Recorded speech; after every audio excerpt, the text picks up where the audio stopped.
दोस्तों, कभी कभी भूत सिर्फ कहानियों में नहीं बल्कि हमारे सामने खड़ा होकर हमें डराता है। एक पुराना मंदिर, एक निर्दोष लड़की और दो आत्माएं जो अपने कातिल को सजा देना चाहती हैं। आज हम लेकर आए हैं द डोर की एक्सप्लेनेशन, जहां डर, इंसाफ और अतीत की रहस्यमयी ताकतें एक साथ भिड़ती हैं। तो तैयार हो जाइए इस इमोशनल और डरावनी जर्नी के लिए, जिसमें हर दरवाजा एक नई सच्चाई खोलेगा। दोस्तों, मूवी की शुरुआत मदुरई शहर से होती है, जहां एक एडवोकेट रतन अपनी बेटी मिताली को कॉल कर रहे होते हैं। मिताली एक आर्किटेक्ट होती है जो इस समय चेन्नई में एक बिल्डिंग के प्रोजेक्ट पर काम कर रही होती है। मिताली अपनी डैड की कॉल को रिसीव नहीं करती है क्योंकि वह उनसे किसी बात को लेकर नाराज थी। मिताली चेन्नई में बिल्डिंग बनाते समय एक पुराने मंदिर को डिमोलिश करवा देती है। मंदिर के टूटते ही मिताली को कुछ अजीब सा फील होता है, जबकि दूसरी तरफ मदुरई में शाम को उसके पापा के सर पर कुछ अजीब सी बर्फ की चीज गिरती है और उनका एक्सीडेंट हो जाता है। उनके हाथ से बर्फ के क्रिस्टल निकलते हैं और उनकी मौत हो जाती है। एडवोकेट रतन की मौत के बाद उसके पूरे परिवार पर दुखों का पहाड़ टूट जाता है। मिताली अपने फादर की मौत का जिम्मेदार खुद को मानती है और डिप्रेशन में रहने लगती है। इसलिए वो अपनी जॉब छोड़ने का निर्णय करती है। मिताली की जॉब छोड़ने वाली सूचना जब उसके बॉस विक्रम को मिलती है तो वो मिताली को मनाने के लिए उसके घर पहुंच जाते हैं। असल में विक्रम मिताली के फादर के कॉलेज फ्रेंड होते हैं। मिताली विक्रम की बात मान जाती है और वापस से अपने प्रोजेक्ट को पूरा करने के लिए चेन्नई पहुंच जाती है। चेन्नई में मिताली जिस गेस्ट हाउस में रुकती है, उस गेस्ट हाउस में एक मारिया नाम की लड़की भी रहती है। मारिया मिताली से रूडली बिहेव करती है।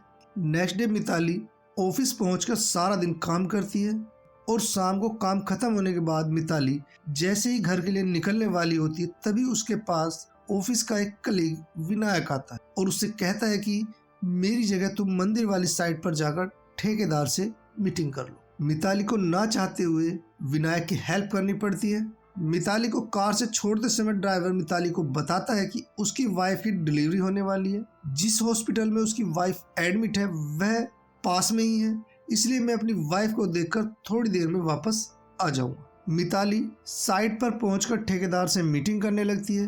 तभी वहां पर एक मजदूर बिल्डिंग से नीचे गिर जाता है। इस साइट पर पिछले 3-4 महीने से कई मजदूर इसी तरह अपनी जान गंवा चुके होते हैं। ठेकेदार उसको हॉस्पिटल में एडमिट कराने के लिए मीटिंग बीच में ही छोड़कर चला जाता है। मिताली के ड्राइवर की वाइफ की कंडीशन सीरियस हो जाती है, इसीलिए वो मिताली को लेने नहीं आ पाता है। मिताली अपनी फ्रेंड शालिनी से उसे पिकअप करने के लिए कह देती है और एक पुराने बस स्टैंड पर शालिनी का वेट करने लगती है। तभी मिताली को एक रहस्यमय महिला के रोने की आवाज आने लगती है। वह पलटकर देखती है तो महिला उसके पास ही बैठकर रो रही है। मिताली जैसे ही उस महिला को टच करने वाली होती है, तभी एक जीप का हॉर्न उसे कानों में सुनाई देता है और वो जैसे ही पलटती है, दूसरे ही पल वह महिला गायब हो जाती है। जीप में पुलिस इंस्पेक्टर रियाज होता है। तभी उसकी फ्रेंड शालिनी वहां आ जाती है और इंस्पेक्टर को बताती है कि मैं मीडिया सिंह और यह मेरी फ्रेंड है। इंस्पेक्टर उनको ऐसी जगह पर न बैठने की सलाह देकर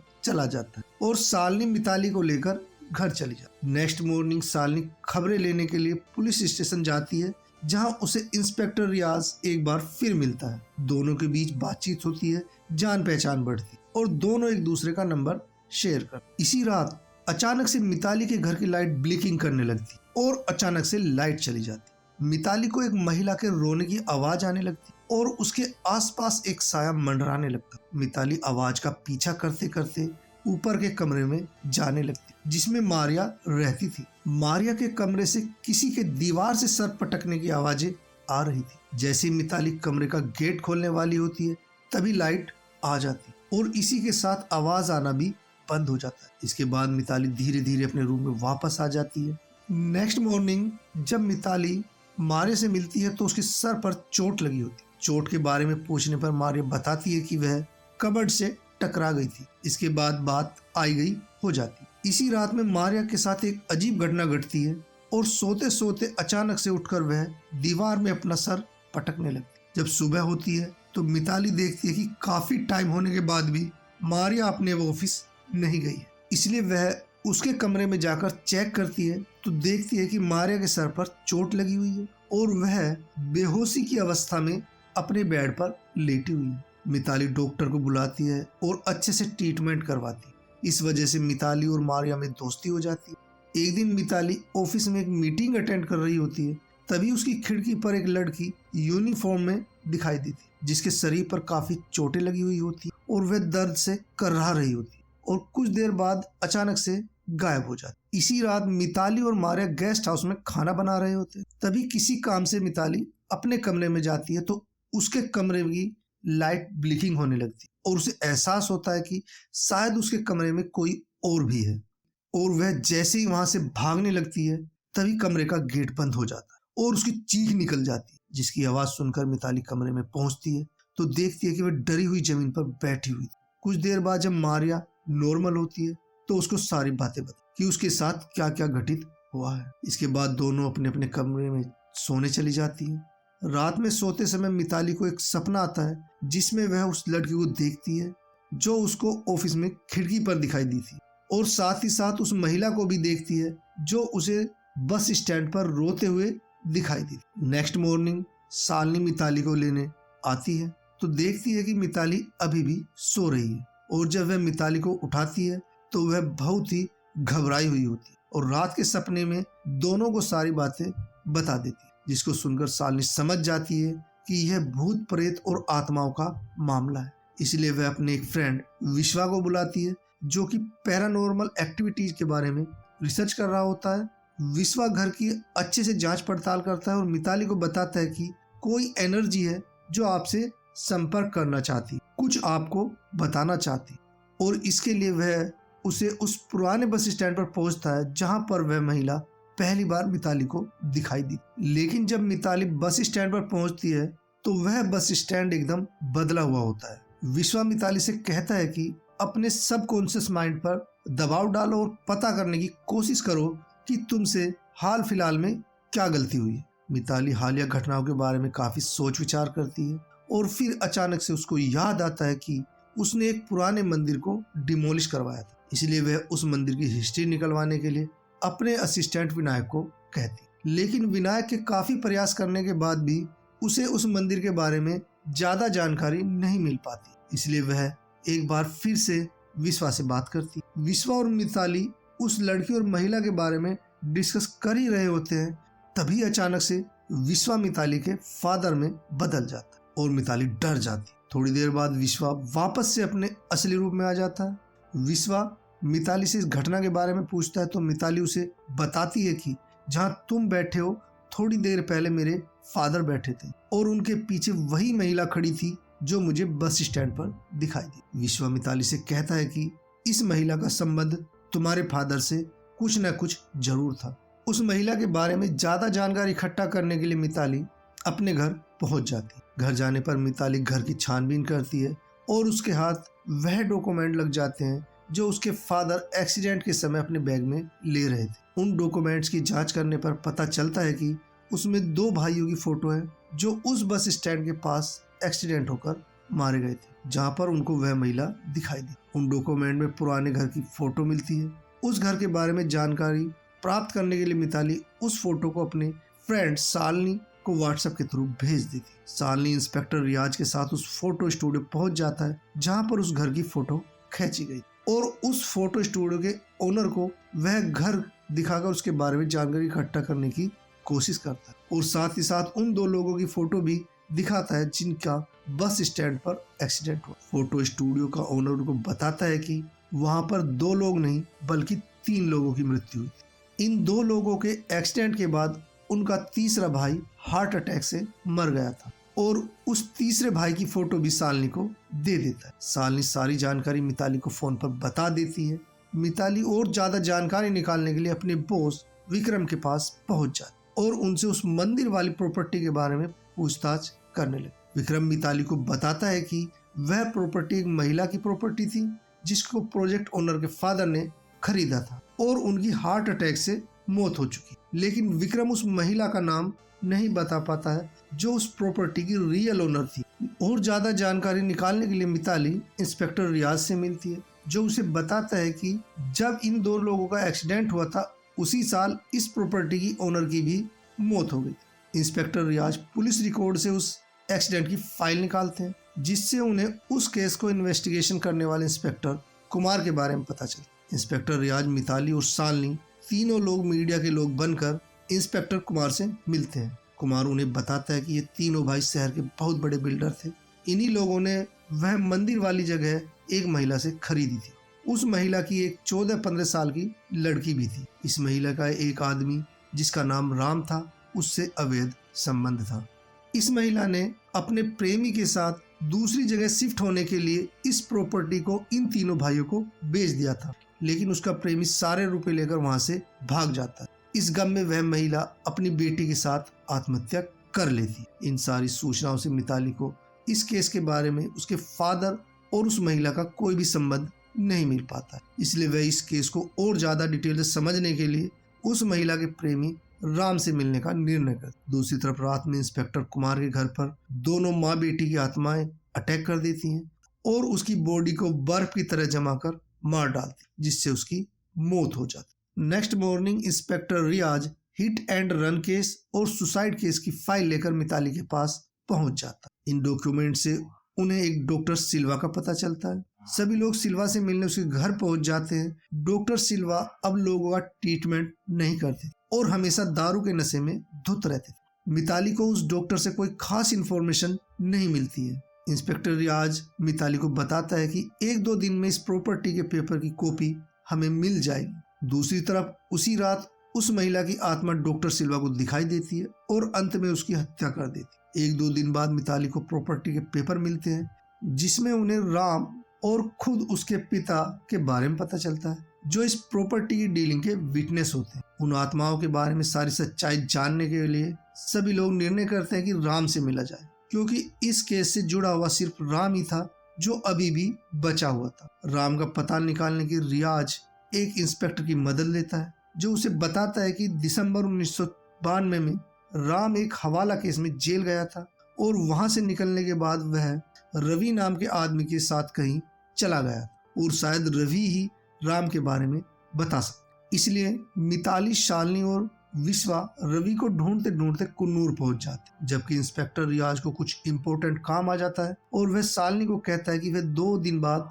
कुन्नूर पहुंच जाए। कुन्नूर पहुंचने पर शालिनी और उसके फ्रेंड्स पूछताछ करते हुए रवि के घर तक पहुंच जाते हैं, जहां रवि के फादर उन्हें बताते हैं कि रवि ने कुछ साल पहले एक सुसाइड पॉइंट से कूदकर आत्महत्या कर ली थी और अब उसकी मदद रवि का फ्रेंड जॉर्ज कर रहा है। जब शालिनी राम के बारे में पूछती है तो रवि के पिता मना कर देते हैं कि हमें राम नाम के किसी भी आदमी का कोई भी पता नहीं, लेकिन आपको जॉर्ज साहब बता सकते हैं कि राम कहाँ है, शायद वे राम को जानते होंगे। जब मिताली अपने होटल पहुंचती है तो उनको एक वेटर मिलता है, जो उन्हें बताता है कि जॉर्ज साहब इसी समय हमारे होटल के रेस्टोरेंट में खाना खा रहे हैं। इसलिए मिताली जॉर्ज से मिलने रेस्टोरेंट की तरफ जाने लगती है, जहां काउंटर पर पहुंचकर उसे पता चलता है कि जॉर्ज साहब तो अभी अभी होटल से निकल गए हैं और वे कल सुबह दिल्ली 1 हफ्ते के लिए जा रहे हैं। इसलिए शालिनी उस टाइम जॉर्ज से मिलने के लिए उसके घर पहुंच जाती है। दूसरी तरफ इंस्पेक्टर रियाज भी कुन्नूर पहुंच जाता है। रियाज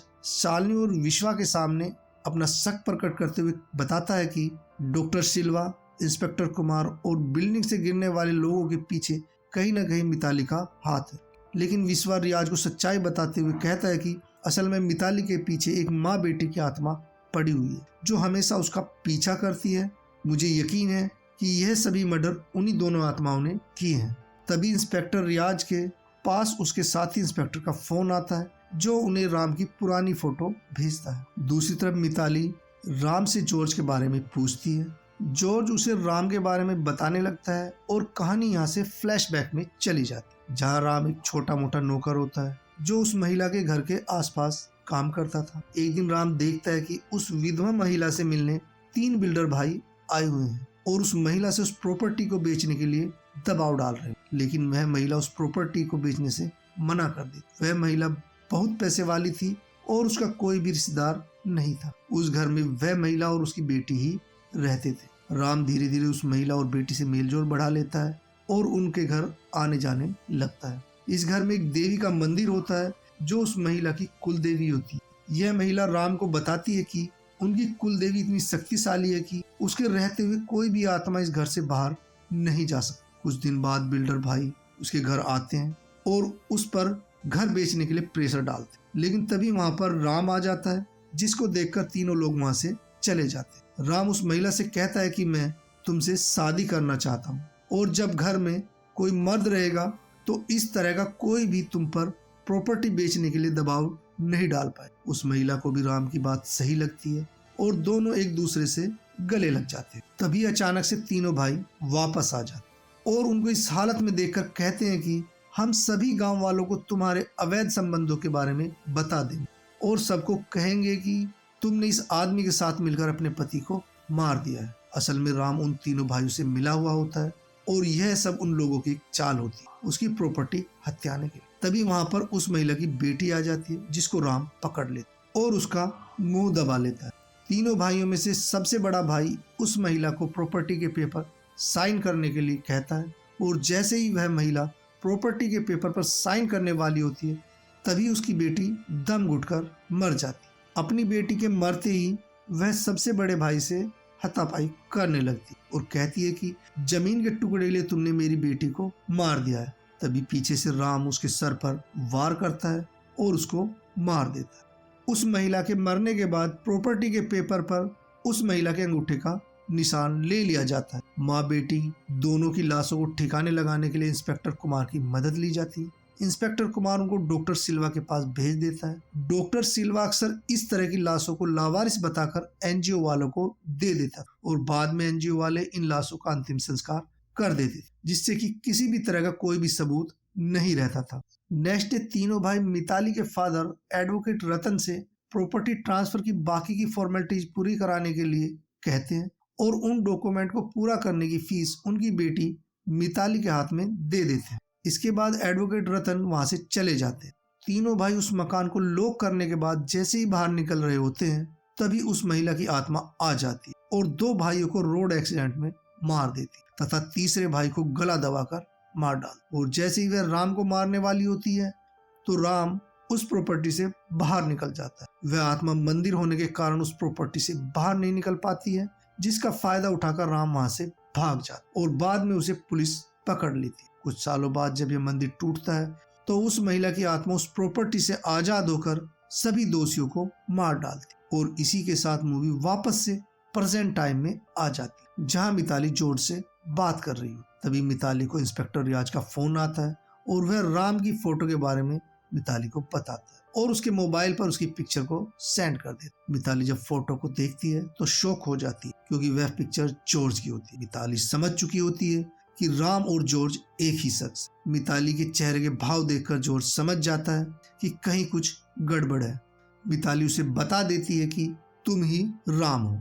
अपना पर्दा फाश होने पर जॉर्ज उर्फ राम मिताली का गला दबाकर मारने लगता है, लेकिन तभी मिताली के पीछे उस प्रॉपर्टी की मालकिन की आत्मा दिखाई देने लगी, जिसको देखते ही राम अपनी जान बचाकर वहां से भागने लगता। तभी वहां पर इंस्पेक्टर रियाज, सालनी और विश्वा भी पहुंच जाते। राम अपनी जान बचाने के लिए जंगलों की तरफ भागने लगता है और घनघोर जंगल में पहुंच जाता है, लेकिन वह अपनी जान नहीं बचा पाता है और उस महिला की आत्मा उसे बर्फ में जमा देती। थोड़ी देर बाद उसका शरीर एक विस्फोट के साथ बिखर जाता है और उसकी मौत हो जाती। इसी के साथ उस आत्मा का बदला पूरा होता है और कुछ महीनों बाद मिताली जिस जगह से उसने मंदिर को डिमोलिश करवाया था, वहीं पर एक नया और पहले से अच्छा मंदिर बना देती और इसी के साथ ये मूवी यहीं पर समाप्त हो जाती। तो दोस्तों, यह थी द डोर की कहानी, एक फिल्म जो डर के साथ साथ हमें सिखाती है कि सच्चाई और इंसाफ के लिए हमेशा खड़ा होना चाहिए, चाहे रास्ता कितना भी डरावना क्यों न हो। अगर आपको यह वीडियो पसंद आया है